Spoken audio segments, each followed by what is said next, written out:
Josh here. I was wondering, have you ever thought about the Bible? And really, think about it. Like, what is the Bible and how do you read it? For honest yourself, it is definitely a odd book, you think. It's actually 66 different books of different genres. A lot of it's history and stories. There's poetry in there. There's apocalyptic kind of end times literature in there. There's prophetic literature in there.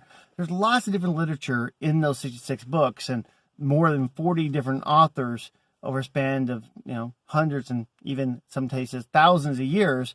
They've been brought together by a community to say that these books, they're worth paying attention to. These books tell the story of the Creator in and through his people that we should actually listen to. Now, when you look at that, you think about that and looking at how do we read it, a lot of the common people say, well, interpret scriptures through scriptures. And I think that's a valid point, is that you got to read the story and say, kind of looking at different parts of it to kind of see how it goes in. You pay attention to the context that's going on, in the genre. You don't read the poems of Psalms the same way that you may read, say, the history of the book of Acts or the Gospels or, First and Second Kings. There's definitely different parts to it. You got to pay attention to it. I would also suggest that we need to really pay attention to the Gospels or Jesus. When you think about how this book and Bible was written, the Gospels were one of the later parts that are written. The Old Testament was written by the prophets and Moses and various people way before Christ. And then you had Jesus come, and then Paul actually writes a bunch of his epistles fairly early on, within about 20 or 30 years of Jesus, and he's writing these epistles.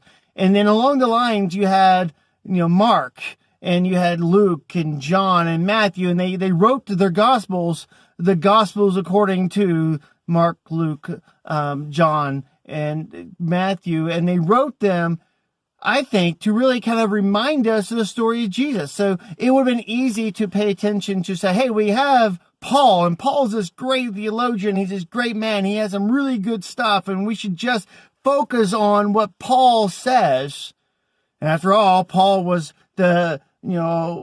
looking at the Old Testament and the book, and looking and dissecting, and he's a lot more systematic, you may say, in his approach, especially the book of Romans.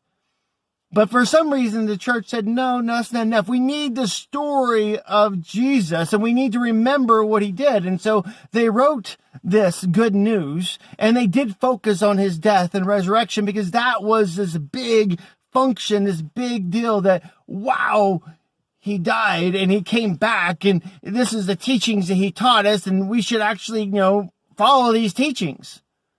And that's what I think it is. I think if we were to be Christians, or little Christians like Christ, then we should focus on the Gospels. Focus on the life and the story of Jesus. And when we read Paul and we don't understand Paul's, then maybe we should read Jesus and say, let's read Paul through the lenses or interpretation of Jesus, or let's understand the Old Testament through Jesus. Jesus, after all, is the invisible God made visible. It is the point to which the prophet spoke to saying, this is where we're going. We're going towards the Messiah. We're going to the rule and reign of Jesus coming in. And if this is the climax, the history was happening, so let's pay attention to it and let us see what it is, because there are some things in the Old Testament that you scratch your head about. There are things in the New Testament scratch your head. Quite frankly, there's things of Jesus that make me scratch my head. To love and to bless my enemies, for one. I'm like, no, I kind of want to knock the guy out.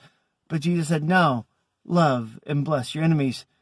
So I think when we read the Bible, I think, we should prioritize the readings of Jesus, understanding who he was, and allow that to seep into us, to let those stories influence our lives and how we read Paul and how we read the Old Testament, to be able to say there's a reason why those books are written. There's a reason why we have them in our scriptures. And there's a reason why we call ourselves Christians, little Christs, little people of Jesus to influence us. Some thoughts on how to read the Bible.